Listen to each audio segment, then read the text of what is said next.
Hello, and welcome to another edition of the Wanted Power Hour.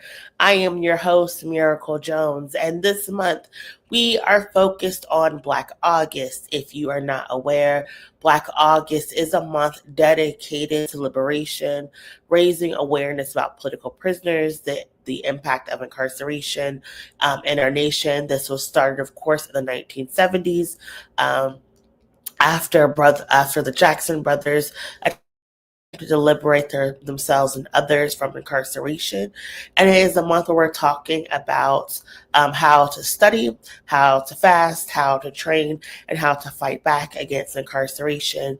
And today we are going to be talking with three people who've been directly impacted by incarceration, who have dedicated their life's work to not only stopping the cycles of incarceration within their community, but helping people who are directly impacted make better choices, have second chances, and be able to benefit and thrive within community due to changing not only people's circumstances and situations, but their access to resources.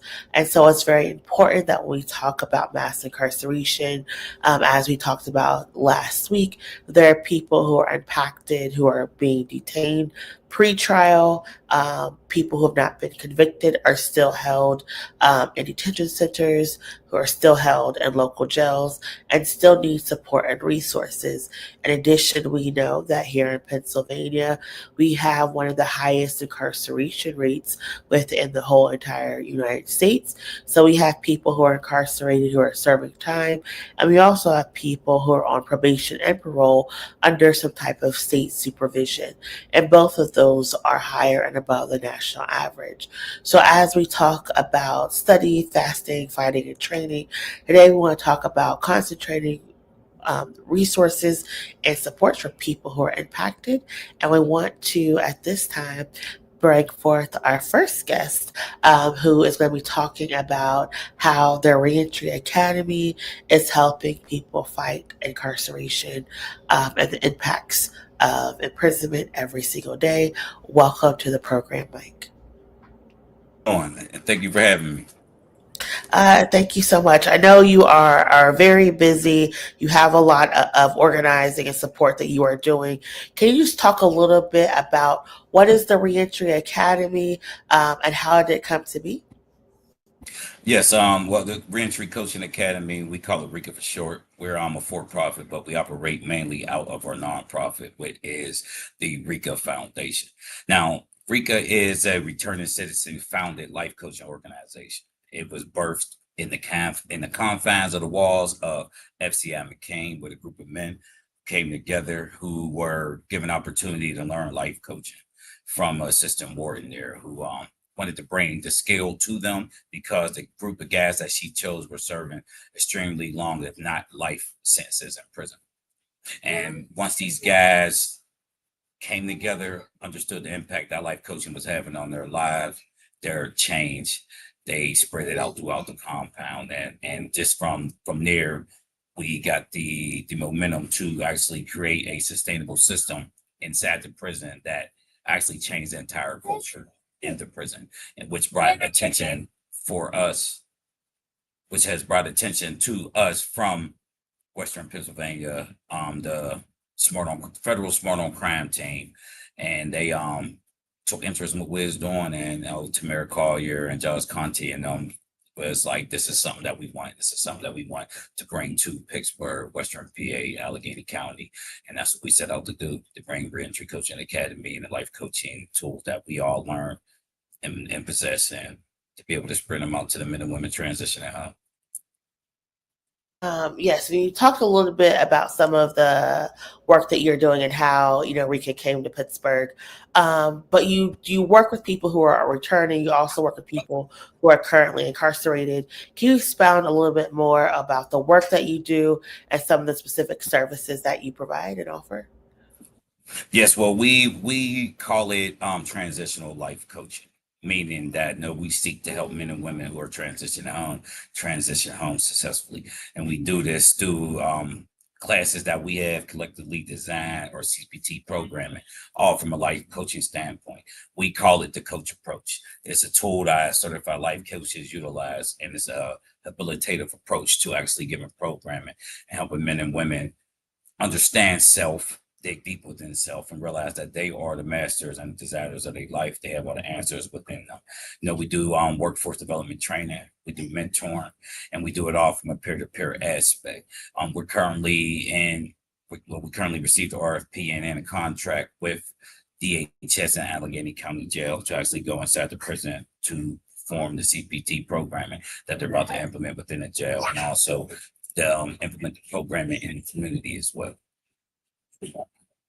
And that's really amazing work because you are impacted people leading this Reentry program.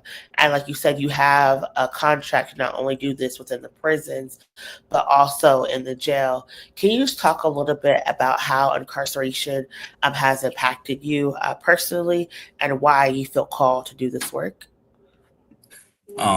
Yeah, for me, it's layered, because layered generationally, because I'm from Pittsburgh. I'm from the Hill. I grew up at Robinson Court, Elmore Square. Um, Incarceration, I'm talking about for my grandfather through generations, it was, and even in the neighborhood, it was a part of the game. It was a way of life. So it impacted me, not also as a child, but as an adult as well. And the thing with life coaching, it ignites something in you that lets you realize and understand that everything that you want to change, and everything that you want to do actually lies and resides within you. So you can actually make that change and do what it is that you need to do or that you want to do on your own, design that future, and come out on top by doing it. It's going to be a little harder because transition to home and coming home and having that label on you is going to be harder. But we must realize that sometimes we got to work twice as hard, if not harder, just to be considered just as good. And you talk about this is transitional supports for people who are coming home. Can you just talk a little bit about the barriers that sometimes and challenges people face when they are trying to transition back home and how your program supports people overcoming those challenges? Well, the big part to transitioning home successfully is a network. So we don't have all the answers. Yes, we have a tool, we have a mechanism that we have in place to assist, to teach. We believe in it. We're walking examples of success. But there's so many other things that actually you need to transition home. And a lot of people and organizations must understand that you must have adequate and competent referral network, so you can provide wraparound services for the people that you're servicing. You got to be willing, and you must be able to provide services and meet the basic needs of the individuals that you are servicing that might be outside of the scope of which you are providing.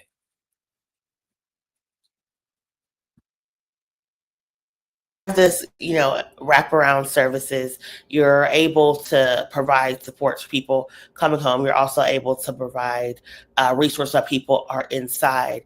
Why prior to Rika being founded, can you talk about like how what services were there and what was the missing link that Rika is now being able to connect so people can come home and like and have like a better opportunity to be okay? You said the services that were there before Rika. Correct. Well, I think there's a lot of services. One, that's the thing with coaching. It's mindset. It's what you want.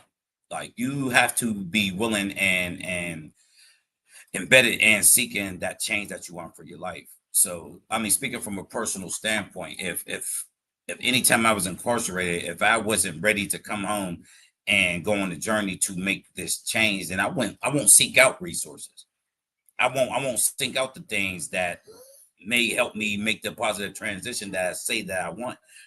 The biggest thing for a lot of us, even adults, is the fear of change. You know, when it comes down to actually making change, it's hard, it's scary, it brings on anxiety, and the easiest thing for us to do is to go back to do the things that we are used to doing, that we've been doing. So the services that were a lot of services are here, they've been here, but if you're not willing to seek out these services, then you don't actually know what's there that can actually help you. And as you're doing a lot of this coaching, what should people know about those who are impacted by incarceration in Pennsylvania? What do you think is some of the misconceptions that people hold when they're thinking about those who've been incarcerated? It's the label, and it's the terminology. It's the looking at people as convicts, looking at people as inmates. We are human beings who are returning back to our communities. We are United States citizens returning to the community. And all we're looking for is a fair shot, a fair chance to sustain and create the life that we want to create. We're people.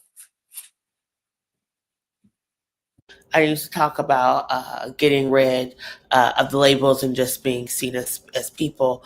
What is the message that you would like to share to those who are directly impacted, whether it's someone who's about to come home, someone who's just come home? What message do you want to give to those who are navigating this incarceration system?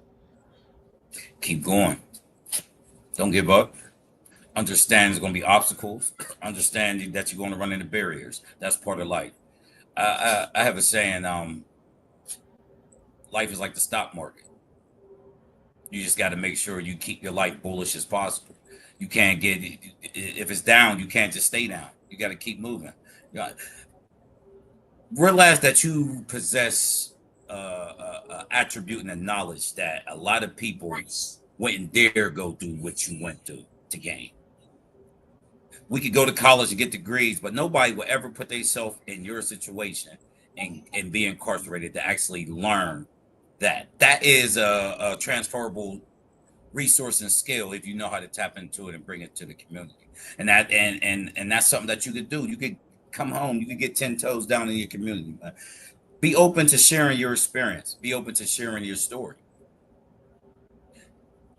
That's the only way that we can ever make sure that those behind us don't come forward and make the mistakes that we've made. They can learn from our mistakes.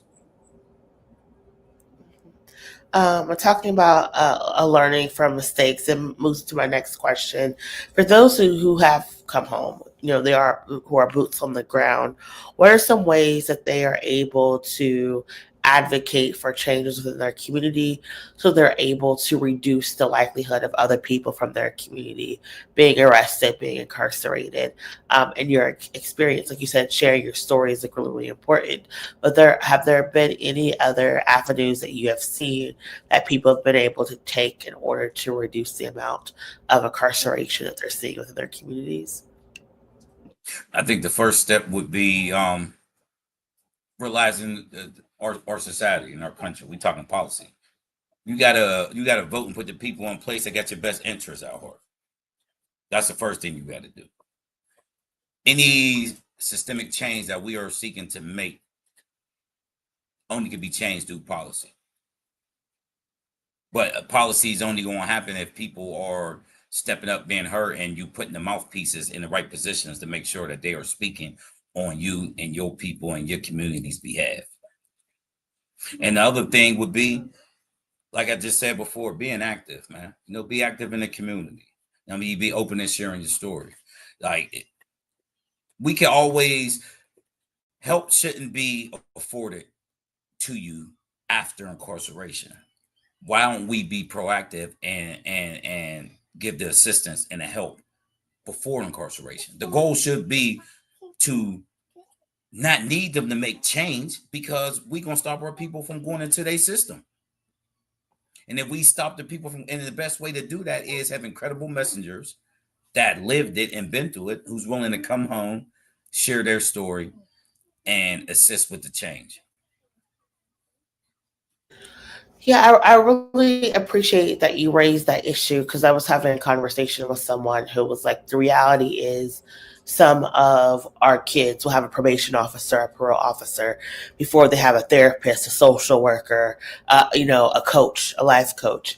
And so I do really see the value in the work that you all are doing with providing, these coaching strategies for people. And so before we wrap, can you just talk about like how people can get in contact with you? What is the best way to learn or to enroll into the coaching program? Go to our website, re-entrycoachingacademy.org. Now say it And again, re-entrycoachingacademy.org. Reentry Coaching Academy. I really appreciate that. And so you have the coaching. You're in the jails. I think a lot of people need to understand you're going to be in the Allegheny County Jail, helping people, as well as in some of these different prisons all across Pennsylvania. So for anyone who believes there's no resources, or there's support, or that people have just like forgotten about them because they're incarcerated, that is not true. That is not true. And like you said, Mike is a living, breathing example that you can be down and come home, boots on the ground, change your life, and give back really to your community. So I really do appreciate you taking some time out to talk to us.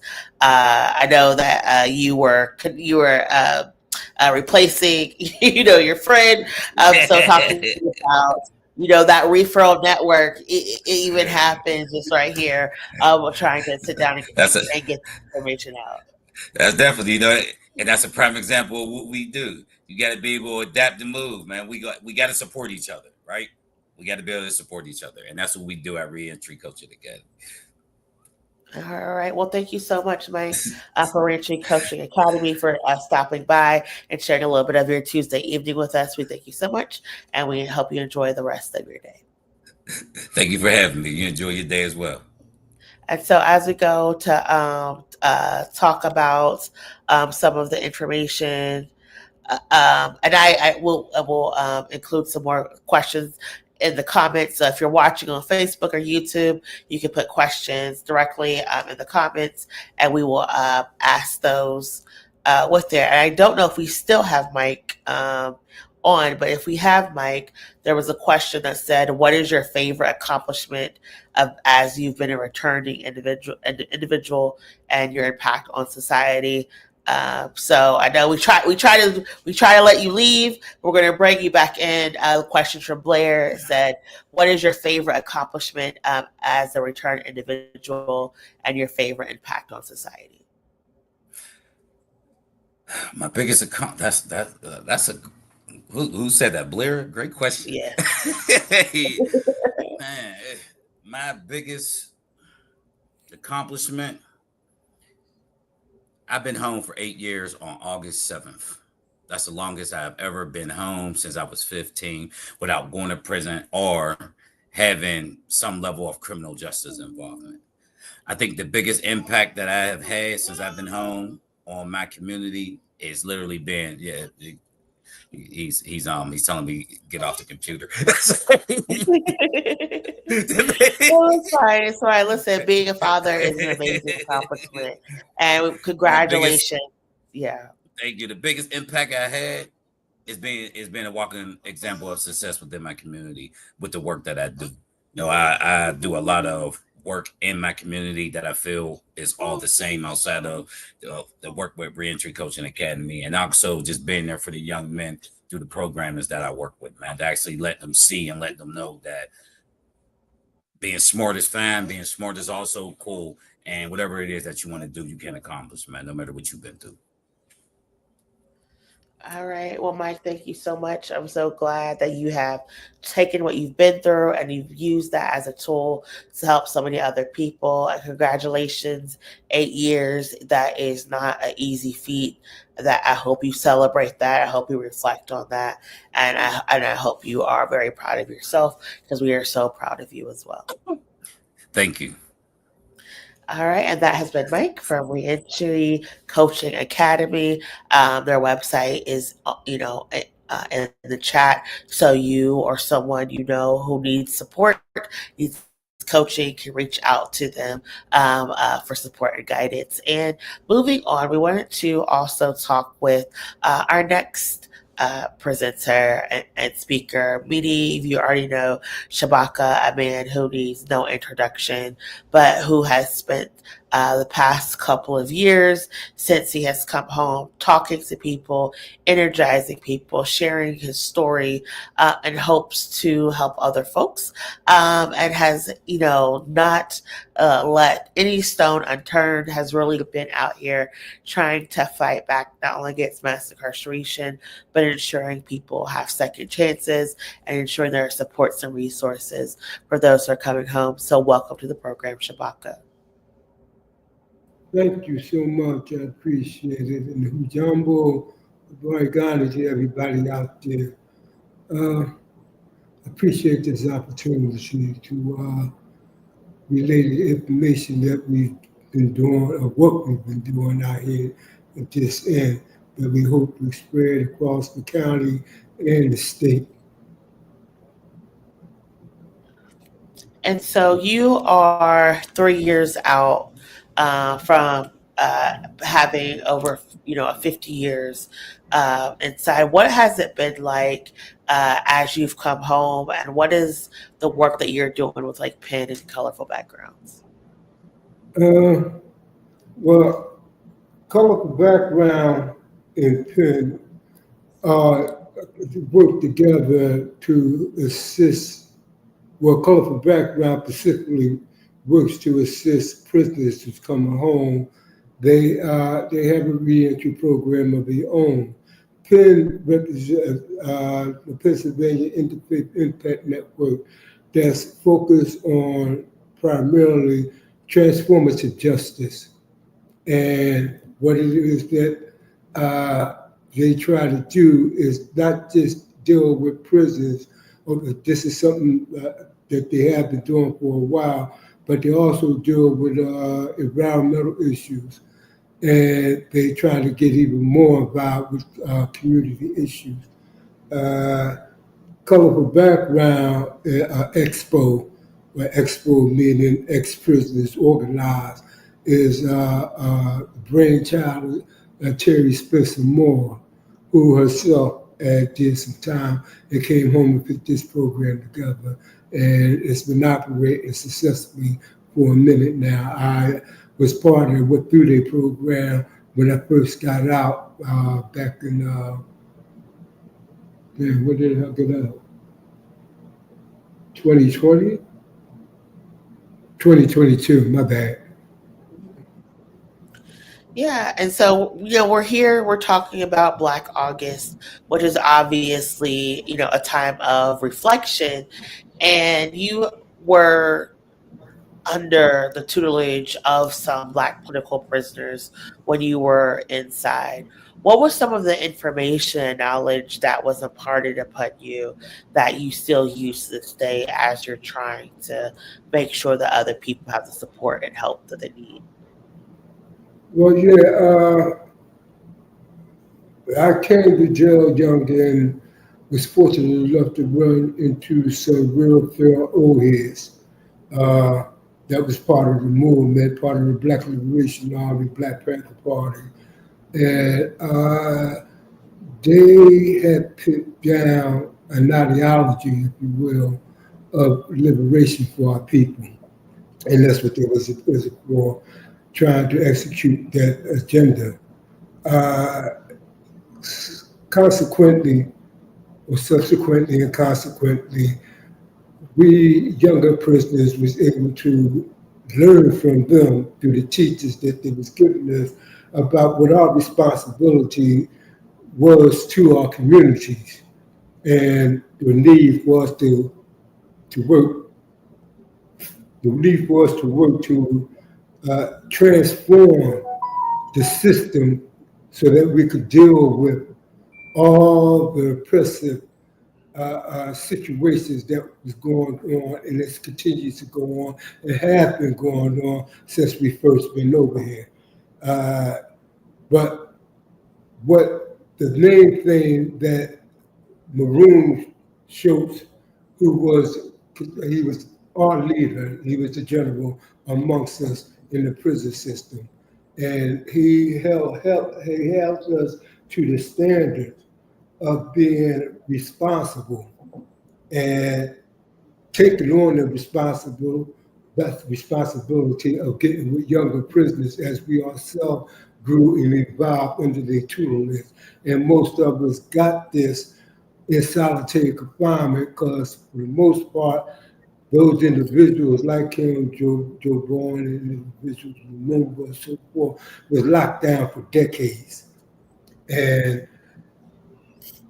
we had to actually go to solitary confinement just for us to be able to get the knowledge that they was laying out. And with that, we passed that on to the next generation that was coming out.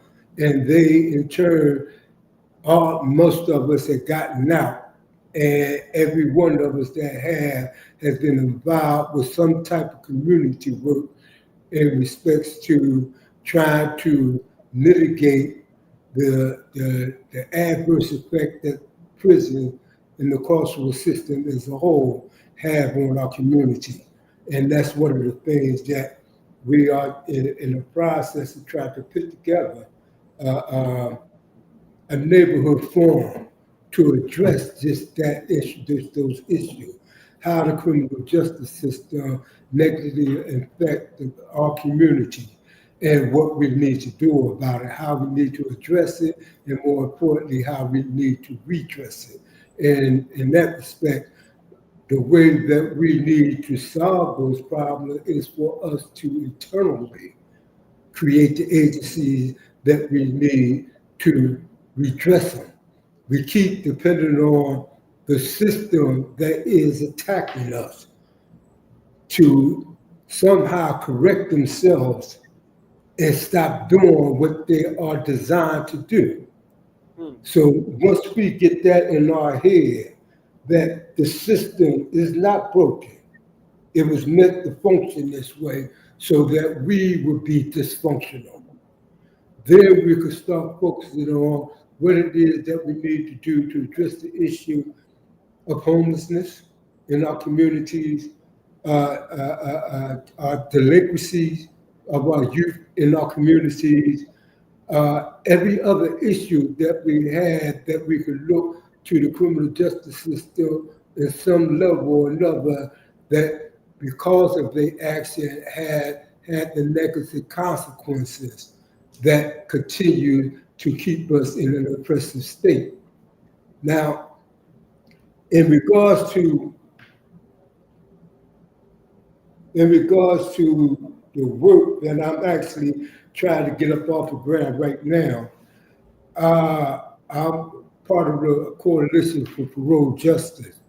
And what we are trying to do is to get parolees who have excessive parole time to walk off or lifetime parole, like myself and other juvenile lifers who were released as a result of the case that overturned our sentencing. And with that, what we have the capacity to do is to actually create a voting bloc through all constituencies. And by all constituencies, I'm talking about all of us who are out here on parole that can implement this campaign to get us all registered to vote so that we can also sign a petition that we have the bill that's in front of several state representatives now. and we're going negotiating back and forth about how it needs to be structured before they put it on the floor and try to get it the bill passed. In that regard, we had in Pennsylvania last count 78,000 parolees that's out. That's enough to have the power, the voting power to make a lot of changes if we only organize ourselves to register to vote and to start the process of lobbying.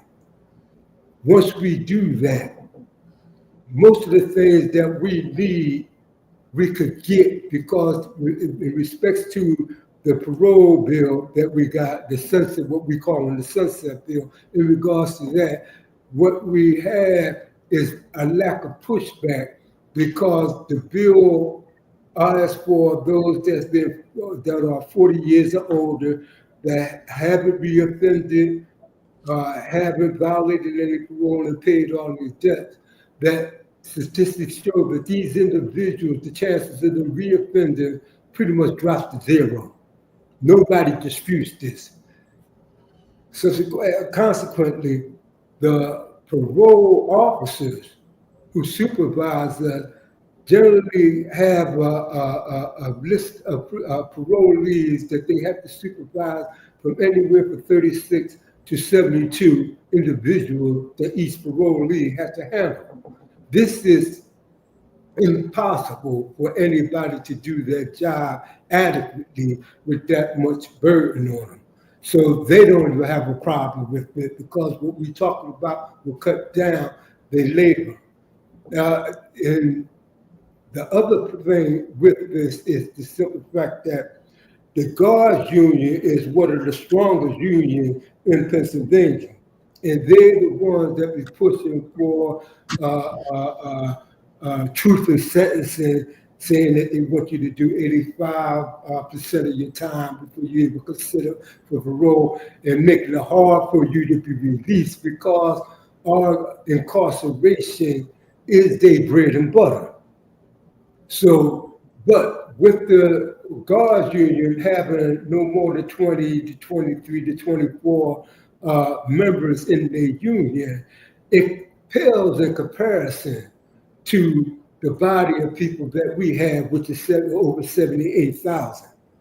So when you do the math and we present what we present, and the politician is going to look at who has the most numbers, and then they're going to make their decision based on their self-interest.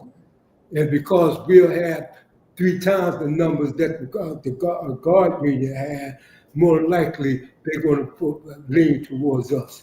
So that's the main thing that we're trying to get up off the ground. But this is the thing.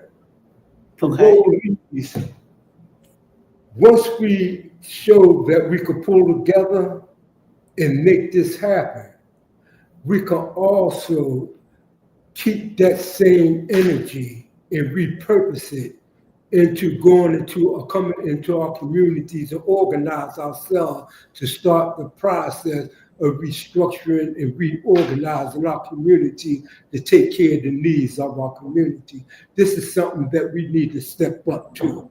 All of us on parole need to step up to. And I might just add the fact that Black men, period, need to get on the front line, because every time I'm at any event, it seems to be just a handful of men and all of our women out there in the streets doing what we're supposed to be on the front lines doing. Okay. I do want to, as you're talking a little bit, I do also want to, look up. You talked about, the work and being under the tutelage of a lot of the old heads. You are someone, you spent a significant time incarcerated. Can you just talk a little bit about how incarceration is impacting the aging population, and why there are so many of our elders who still need support that we cannot forget? Well, a lot of the elders, if they didn't have a crew or clique or have the status, a reputation or respect in the prison system, would pray to a lot of the younger prisoners, uh, which is a terrible thing.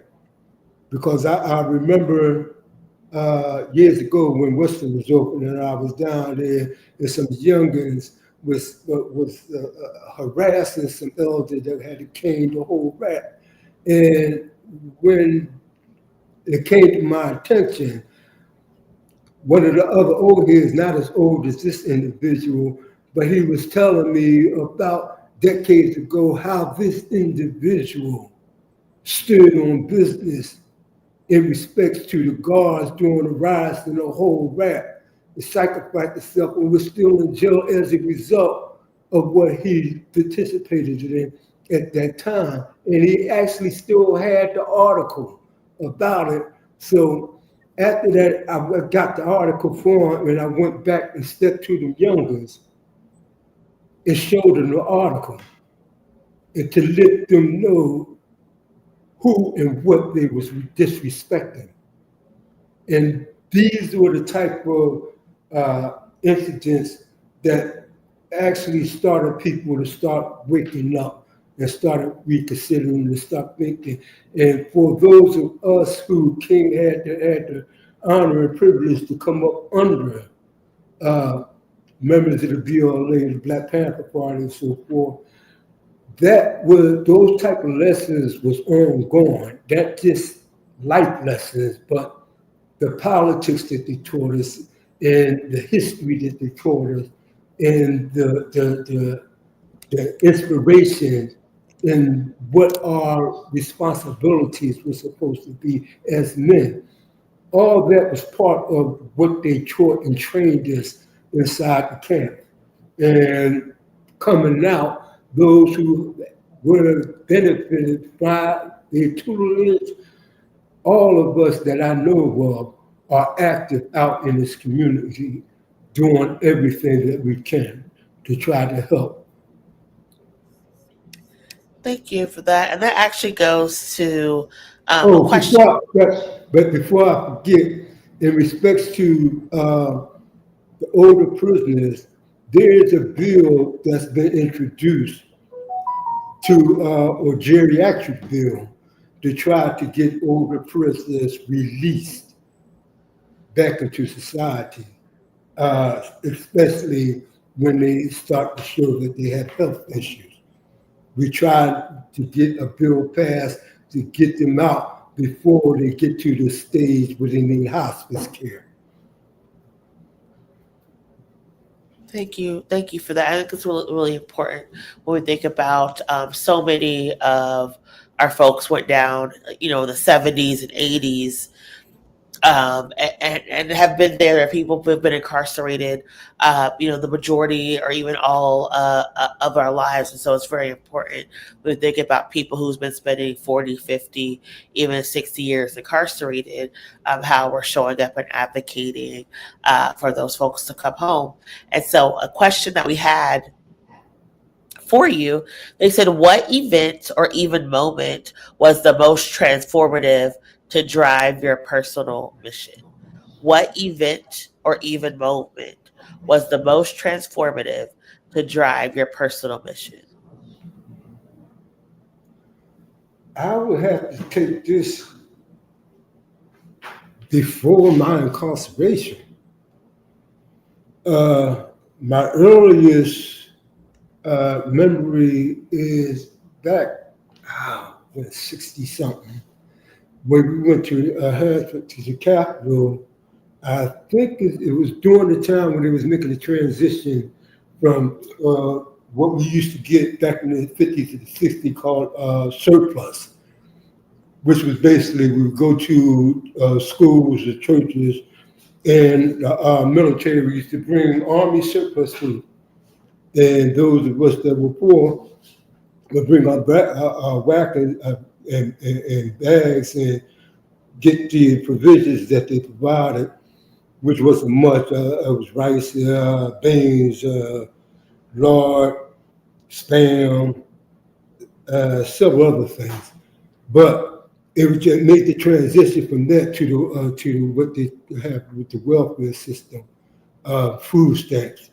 But in the process of that particular demonstration, uh, the state troopers doing what they do, they came into the bathroom during the break and literally beat Catholic priest within an inch of his life, literally kicked his eye out of his socket. That had a hell of an impression on me. Although I didn't really understand what it was all about, I think I might have been 10 at the time, if that. Yeah, about 10. And in any case, that was the beginning. After that, we moved into an all-white community and during the integration era, and that was fraught with a whole lot of incidents of attacks and so forth and so on. And we, a few of us youngins, got with people from the Black Panthers office, and they sent somebody over to help us organize ourselves, and we put together a crew of youth who was actually patrolling our communities and, when necessary, protected it and had combat with the Europeans who was instigating, provoking, and carrying out unprovoked attacks against our people in our community. That brought me to prison, in which I did 50 years for. But during the time that I was in prison, as I said, I was fortunate enough to have gotten the attention of these elders. And they put me up under their wing, me and several others, and trained us to pretty much carry on the struggle. And those of us that they trained, we ourselves trained those that came after us. And they began to train others as well. So it's not like it's a whole lot of us like it used to be back in the 60s and the 70s and the early 80s. But we're still around, inside and out, and this struggle continues. Yes, it does. And I really appreciate all the work that you have been doing. Before we let you go, can you just let us know how can people get in contact with you? You're doing a lot of work, a lot of engaging. You have a lot of great ideas from this town hall to doing so much work with voter mobilization. How can people get in contact with you or Colorful Backgrounds? They can get contact with me through my email, Shabaka 62855 at gmail.com. And we can start it from there. Shabaka, thank you so much for spending some of your Tuesday to sit down with us. We are beyond honored that you would just join us for this Black August. We look forward to talking with you in the future. Grateful for the time to be able to share this with everybody in the hope that we could stir some people to get involved with us, because we need everybody in this fight. Everybody. But y'all be hearing more from me. And that was and that has been Shabaka. Thank you so much for joining us. And like you said, we are just using today to talk about the fasting, the concentration, and the consecration of doing the work and staying mobilized, and staying energized and learning and engaging. And so to that end, we want to bring in our next representative representing, CADBI Chester, Dana-Lomax Ayler, who's going to talk a little bit about CADBI, but also this action that they have coming up that you can get involved in pretty soon. So welcome to the program, Dana. Thank you, Miracle. Thank you for having me. It's an honor to be here. And it's an honor to be in your presence, to have this conversation with you. Can you start tell us a little bit, what is CADBI and what is this statewide action that y'all have coming up? Thank you for asking. You asked some good questions, Miracle. So CADBI stands for Coalition to Abolish Death by Incarceration. And so what we do is we fight against the injustices in the judicial, the penal, and the prison system on a legislative level. So that's what we do, right? And I'm very, very excited. We have quite a few chapters, right? I'm the former president of CADBI Delco chapter, and I actually started Chester CADBI chapter the year before last. No, last year we celebrated the first year action April. And we continue to grow. We're all in solidarity. I'm so excited about this caravan. Hello, somebody. Power up. That's what it is. Power up with CADBI. So this is a statewide caravan that is a building movement. It's building movement power, right? We're going to be informing people about who CADBI is, what CADBI does, and why they should be a part of CADBI, right? We're going to have at each station that we'll be at, we'll have food, film, and a discussion, and speakers and art. So we're going to be at, I don't know if y'all got the event schedule, y'all. We're going to be our booth is going to be on the ground. Starting September the 21st, we're going to start out in Pittsburgh. Okay, we're going to leave from Pittsburgh Sunday, September the 21st. Right, then we're going to work our way on up to Erie. Monday, September 22nd. Tuesday, September the 23rd, we're going to be at State College. Okay, Wednesday, September the 24th, we're going to be in Wilkes-Barre and Scranton. Thursday, the 25th, we're going to be up in Lancaster. Friday, the 26th, we're going to be back in Chester. Hello, somebody. All right, we're going to be in a building. Chester going to be in a building then. And then on the 27th, we're going to end it off with a nice barbecue fellowship at the Plateau in Philly. So each station that we get, we're going to be recruiting, informing people about the importance. You know, there's a stigma behind incarceration, right? I know when I was behind the walls, I had to explain to my children that don't be ashamed of me being locked up. I might have did what they say I did. I might have, but I'm not who they say I am, right? So painting the image of what people are like behind the walls, the images that they're horrible, that this, that. Perhaps some of them are, but I can guarantee you that the majority of them are not. Okay, so just uplifting, I think it's important to uplift those behind the walls. A lot of them are so talented, have so many accolades, you know what I mean? Have done extensive amount of time behind the walls. And dig this, prison don't rehabilitate you, baby. We rehabilitate ourselves. We make ourselves more marketable. It's not designed to do that. It's specifically designed to tear you up and beat you down. That's why I always say, you have to be strong-minded, will person to do time, baby. Okay, you really, really do. And to come out and be in your right mind, almost kind of, sort of, you know what I mean? That's why aftercare, therapy is so important, vital. Okay, baby, go ahead. No, I really appreciate that because you said you talked to your children about you being incarcerated. Can you just take a little moment to talk about the experiences of women behind bars? Because I think a lot of times when we think of incarceration, we traditionally think of men and what the men go through. But if you feel comfortable, can you just talk a little bit about what is it like to be a woman who is incarcerated? I'm more than comfortable. Let me tell you this. So, first of all, when you take a woman out of the house, out of a household, it changed the entire dynamics of the house. Then changing the entire dynamics of my household was changed. And I'm not, it's not no pity party or anything. Why? Because I had to be held accountable for what I had done, no doubt. However, there was alternative measures that could have been put in place, right? So when I left, not only was I incarcerated, my entire family and everybody I was connected to, from my family, friends, church, everybody is impacted by my incarceration. So I go to prison, the barrier.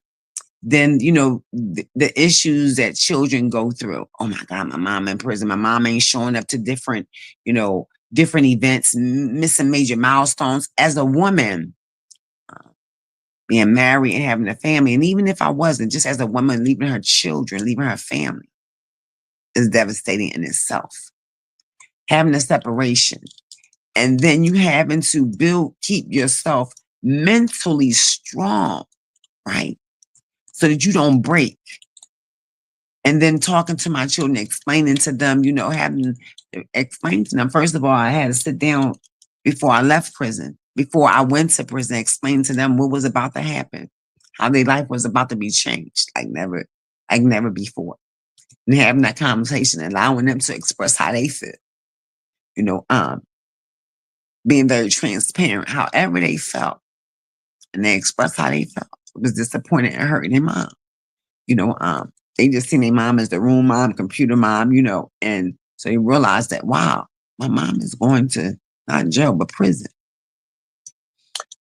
So in prison, wanting to keep that bond with my children, I felt it was important, that I not lose that bond with them. Very close-knit family. How do I stay connected thousands of miles away? How hundreds and hundreds of miles? How do I do that? So what I did was seeing what resources they had from within the prison. Of course, I'm calling home and I'm writing, I'm sending things to their school, all of that, because they went away to Hershey School. And so how do I do that? So I got permissions to start Project Impact, where you read to your children. They were young, so you could read to them on tapes and talk to them on tapes through books and cassettes. And other women were able to do that, to keep that connection with your children, having your children being able to have a book and hear their mom or dad now read that book to them. It was just another form of building, not losing that bond. So now the aftermath, okay, now it's time to come home. What is your exit plan? How are you going to do this, Dana? Having to reconnect and rebond, reconcile with your children. What does that look like? Well, first of all, it looked like me walking out that gate, having a plan, a blueprint for my life, so that I wouldn't come back here. So I had 27 years on and off incarceration. Enough is enough, sister girl. Get your life. I got my life. I found the purpose.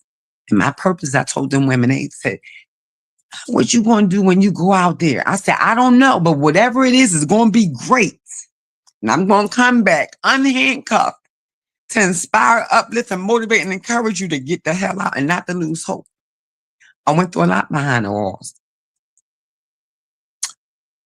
I sounded the trumpet and I was the whistleblower, right? And that's why today in the state of Pennsylvania, no male guard is allowed to put their paws on a female woman behind the walls. When I got locked up, got arrested, they had to have a female to come and search me. When I got behind the walls, the dynamics was different. I'm walking down the compound. I'm a veteran. Let me say that. You understand why later. I'm walking down the compound and the officer said, come here. Okay, I don't want no smoke. My job is to comply and to do what I'm supposed to do so I could get the hell back home to my family. It didn't work out that way, right? I walked over to him. Yes, he said, turn around so I could frisk you. Hold up. Pump your brake. I said, excuse me? He said, turn around so I could frisk you. That's a military term. I said, you mean touch my body? He said, yes. If you see how big I'm not. I said, no. It didn't work out too well, right? They gaffled me down, threw me down on the ground, took me through the hole, stayed in the hole. Every time I got out, I was a target. I'd be damned if they was going to search me. What about the women who's been violated? That's violating them all over again. You're not my boyfriend, my paramour. You're nothing, my girlfriend. You're nothing. And you think you just going to come search over my body? No. You got the wrong right one, bro. Today it's going down. It's a new sheriff in town, up on these state grounds. So after time and time, my parents like, listen, what's going on? I said, you won't believe what's going on up here. These men guards are searching. When I say searching, touching, who? Not I. So I was like, look, something got to happen. This is crazy. So I got to get some women together. We started writing the state representatives, Senator Ronald Waters and Maxine Waters. They weren't married, the state reps. They contacted me back. I told them what was going on. And I wrote Greater Friends. Oh, it's out there in the paper. Yeah, I was writing everybody. Like Homey County newspaper, Crawford County newspaper. Yes, I had to sound the alarm. This was crazy. Got their attention. Senator Ronald Waters said, oh, hold up, we're going to do a state probe investigation and see what was going on. A couple months later, they start hiring all these female guards. Then what you know, I got my release was delayed 4 years. 4 years. Why? Is because when I went to the hole for standing up, they said I was causing a riot. No, I was making change, baby. I was transforming change, honey. Because see, I had a date, and a lot of women who was with me, I started off with 100 women. I ended out with 2. The other, like they said, y'all got a date. I had to respect that. See, I was leaving there. Rather it was delayed 4 years. I had a date somewhere in the future. They didn't. So I had to take one. I had to take it for the team, right? And I respected them for that. Just standing in my truth and my power. And I'll be damned if I was going to let them violate me. I had to, not just me, but it was other women. I had seen too much already. I had seen too much. So I got my parents got me transferred from Muncie to Cambridge because they thought something was going to happen to me. Dig this. That would have been cool too. I'd have been went down as, yeah, she was that one that went down, and yeah, that was her. But they had me transferred to Cambridge. Well, the same thing was going on. So guess what? Started a movement there. When I left, in the state of Pennsylvania, no male guard was allowed to search or touch female impacted. So as I tell my dad, he said, what are you going to do? I said, Dad, I'm going to be a voice for the voiceless. So that got me started into the work that I do now today, right? And have been doing for actually decades. I've been doing this for decades.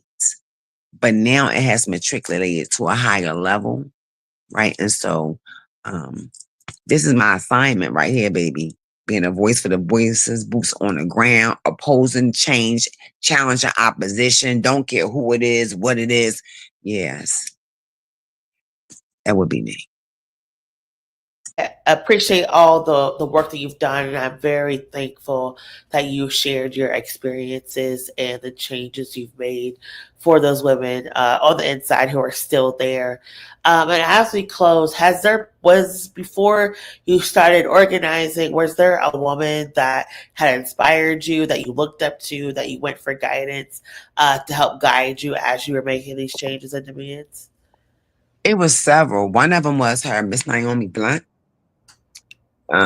She ended up getting out after 4 decades. And her and several others who, told me, you're a firecracker. Just don't come back handcuffed. Do what you say you're going to do. Do something, you know what I'm saying, big, Dana. Do something great. And this is what Dana decided to do. And so I know that your family's proud of you. You're making so many moves. And for anybody who's heard your story and wants to get involved in organizing or even supporting the caravan, how can they get in contact with you and CADBI? They could get in contact with Dana-Lomax Ayler. I'm going to give you my personal number.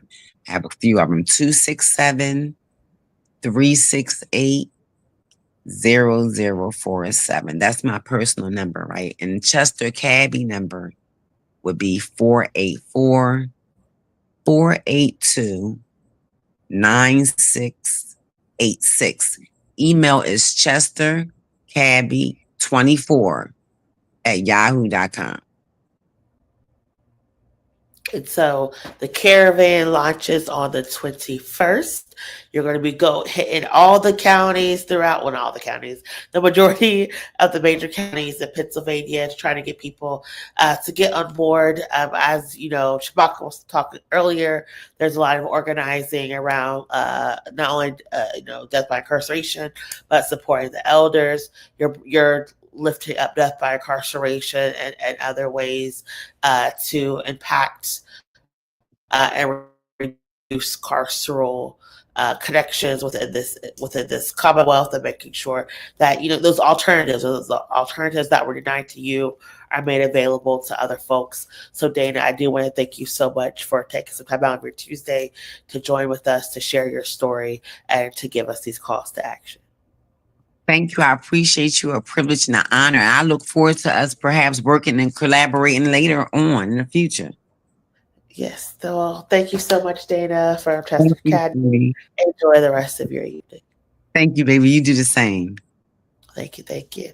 And that has been our conversation this evening as we are moving through our Black August series for the Power Hour this month. I do wanted to take again. Last week we had Sydney from Justice for Cello Coalition come through, and tonight many people in the area are talking to their city council to demand answers. And so when we think about what is going on in our nation, when we think about, there was just the executive orders in DC where we're seeing federal police officers literally arrest Black men and women, when we see, ICE officers going through detaining people, running into people's jobs and pulling them and kidnapping them into these detention centers. Incarceration is something that is affecting all of us. And this Black August is very important that we understand that incarceration is here. As George Jackson said, fascism is already here. And so you need to do what you must to fall in love with revolution. You need to do what you must to fall in love and supporting your neighbor. You do what you can to make sure that other people are not harmed by state violence and state terror, because all of us are impacted together. And so I do thank you so much for tuning in tonight's edition of the One in Power Hour. I am your host, Miracle Jones. We'll see you next Tuesday as we continue on this conversation series.